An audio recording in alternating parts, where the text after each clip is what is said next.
വിശുദ്ധ മത്തായി എഴുതിയ സുവിശേഷം അധ്യായം 15. അനന്തരം ജെറുസലേമിൽ നിന്ന് ഫരിസേയരും നിയമജ്ഞരും യേശുവിൻ്റെ അടുത്തു വന്നു പറഞ്ഞു, നിന്റെ ശിഷ്യന്മാർ പൂർവികരുടെ പാരമ്പര്യം ലംഘിക്കുന്നത് എന്തുകൊണ്ട്? ഭക്ഷണം കഴിക്കുന്നതിന് മുമ്പ് അവർ കൈ കഴുകുന്നില്ലല്ലോ. അവൻ മറുപടി പറഞ്ഞു, നിങ്ങളുടെ പാരമ്പര്യത്തിൻ്റെ പേരിൽ നിങ്ങൾ ദൈവത്തിൻ്റെ പ്രമാണം ലംഘിക്കുന്നത് എന്തുകൊണ്ട്? പിതാവിനെയും മാതാവിനെയും ബഹുമാനിക്കുക, പിതാവിനെയോ മാതാവിനെയോ അധിക്ഷേപിക്കുന്നവൻ മരിക്കണം എന്ന് ദൈവം കൽപ്പിച്ചിരിക്കുന്നു. എന്നാൽ നിങ്ങൾ പറയുന്നു, ആരെങ്കിലും എൻ്റെ പിതാവിനോടോ മാതാവിനോടോ എന്നിൽ നിന്ന് നിങ്ങൾക്ക് ലഭിക്കേണ്ടത് വഴിപാടായി നൽകിക്കഴിഞ്ഞു എന്ന് പറഞ്ഞാൽ പിന്നെ അവൻ അവരെ സംരക്ഷിക്കേണ്ടതില്ല എന്ന്. ഇങ്ങനെ നിങ്ങളുടെ പാരമ്പര്യത്തിനു വേണ്ടി ദൈവവചനത്തെ നിങ്ങൾ വ്യർത്ഥമാക്കിയിരിക്കുന്നു. കപടനാട്യക്കാരെ, യേശയ്യാ നിങ്ങളെപ്പറ്റി ശരിയായി തന്നെ പ്രവചിച്ചു. ഈ ജനം അധരം കൊണ്ട് എന്നെ ബഹുമാനിക്കുന്നു, എന്നാൽ അവരുടെ ഹൃദയം എന്നിൽ നിന്ന് വളരെ അകലെയാണ്.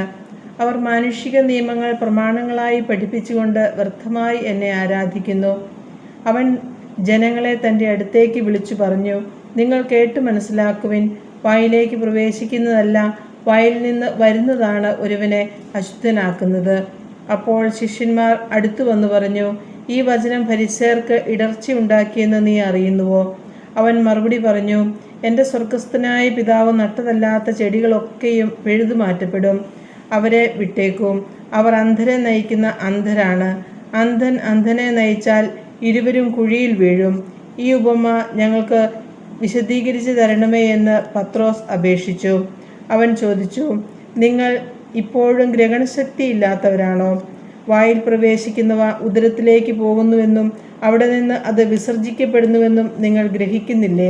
എന്നാൽ വായിൽ നിന്ന് വരുന്നത് ഹൃദയത്തിൽ നിന്നാണ് പുറപ്പെടുന്നത്. അത് മനുഷ്യനെ അശുദ്ധനാക്കുന്നു. ദുശ്ചിന്തകൾ, കൊലപാതകം, പരസംഗം, വ്യഭിചാരം, മോഷണം, കള്ളസാക്ഷ്യം, പരദൂഷണം എന്നിവയെല്ലാം ഹൃദയത്തിൽ നിന്നാണ് പുറപ്പെടുന്നത്.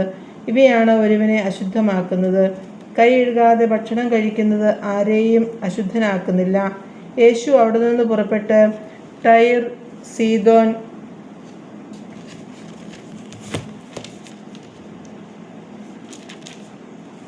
എന്നീ പ്രദേശങ്ങളിലെത്തി. അപ്പോൾ ആ പ്രദേശത്ത് നിന്ന് ഒരു കാനാൻകാരി വന്ന് കരഞ്ഞപേക്ഷിച്ചു, കർത്താവേ, ദാവീദിന്റെ പുത്ര, എന്നിൽ കനിയണമേ. എൻ്റെ മകളെ പിശാച് ക്രൂരമായി ബാധിച്ചിരിക്കുന്നു.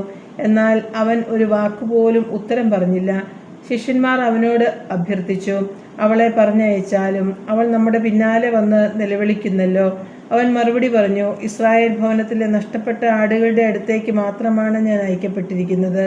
എന്നാൽ അവൾ അവനെ പ്രണമിച്ച്, കർത്താവേ, എന്നെ സഹായിക്കണമേ എന്ന് അപേക്ഷിച്ചു. അവൻ പറഞ്ഞു, മക്കളുടെ അപ്പം എടുത്ത് നായ്ക്കൾക്ക് എറിഞ്ഞു കൊടുക്കുന്നത് ഉചിതമല്ല. അവൾ പറഞ്ഞു, കർത്താവേ, നായ്ക്കളും യജമാനന്മാരുടെ മേശയിൽ നിന്ന് വീഴുന്ന അപ്പക്കഷ്ണങ്ങൾ തിന്നുന്നുണ്ടല്ലോ. യേശു പറഞ്ഞു, സ്ത്രീയെ, നിന്റെ വിശ്വാസം വലുതാണ്. നീ ആഗ്രഹിക്കുന്നത് പോലെ നിനക്ക് ഭവിക്കട്ടെ. ആ സമയം മുതൽ അവളുടെ പുത്രി സൗഖ്യമുള്ളവളായി. യേശു അവിടെ നിന്ന് പുറപ്പെട്ട് ഗലീലിക്കടലിൻ്റെ തീരത്ത് വന്ന് ഒരു മലയിൽ കയറി അവിടെ ഇരുന്നു. തത്സമയം മുടന്തർ, വികലാംഗർ, അന്ധർ, ഓമർ തുടങ്ങി പലരെയും കൂട്ടിക്കൊണ്ട് വലിയ ജനക്കൂട്ടങ്ങൾ അവിടെ വന്ന് അവരെ അവൻ്റെ കാൽക്കൽ കിടത്തി. അവൻ അവരെ സുഖപ്പെടുത്തി. ഊമർ സംസാരിക്കുന്നതും വികലാംഗർ സുഖം പ്രാപിക്കുന്നതും മുടന്തർ നടക്കുന്നതും അന്ധർ കാഴ്ച പ്രാപിക്കുന്നതും കണ്ട് ജനക്കൂട്ടം വിസ്മയിച്ചു. അവർ ഇസ്രായേലിൻ്റെ ദൈവത്തെ മഹത്വപ്പെടുത്തി. യേശു ശിഷ്യന്മാരെ വിളിച്ചു പറഞ്ഞു, ഈ ജനക്കൂട്ടത്തോട് എനിക്ക് അനുകമ്പ തോന്നുന്നു. 3 ദിവസമായി അവർ എന്നോട് കൂടെയാണ്. അവർക്ക് ഭക്ഷിക്കാൻ യാതൊന്നുമില്ല. വഴിയിൽ അവർ തളർന്നു വീഴാനിടയുള്ളതിനാൽ ആഹാരം നൽകാതെ അവരെ പറഞ്ഞയക്കാൻ എനിക്ക് മനസ്സു വരുന്നില്ല.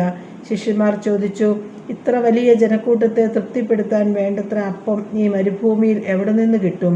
യേശു അവരോട് ചോദിച്ചു, നിങ്ങളുടെ പക്കൽ എത്ര അപ്പമുണ്ട്? അവർ പറഞ്ഞു, 7. കുറേ ചെറിയ മത്സ്യവുമുണ്ട്. ജനക്കൂട്ടത്തോട് നിലത്തിരിക്കാൻ ആജ്ഞാപിച്ചിട്ട് അവൻ 7 അപ്പവും മത്സ്യവും എടുത്ത് കൃതജ്ഞതാ സ്തോത്രം ചെയ്ത് മുറിച്ച് ശിഷ്യന്മാരെ ഏൽപ്പിച്ചു. ശിഷ്യന്മാർ അത് ജനക്കൂട്ടങ്ങൾക്ക് വിളമ്പി. അവർ ഭക്ഷിച്ച് തൃപ്തരായി. ബാക്കി വന്ന കഷണങ്ങൾ 7 കുട്ട നിറയെ അവർ ശേഖരിച്ചു. ഭക്ഷിച്ചവർ സ്ത്രീകളും കുട്ടികളും ഒഴികെ 4000 പുരുഷന്മാരായിരുന്നു.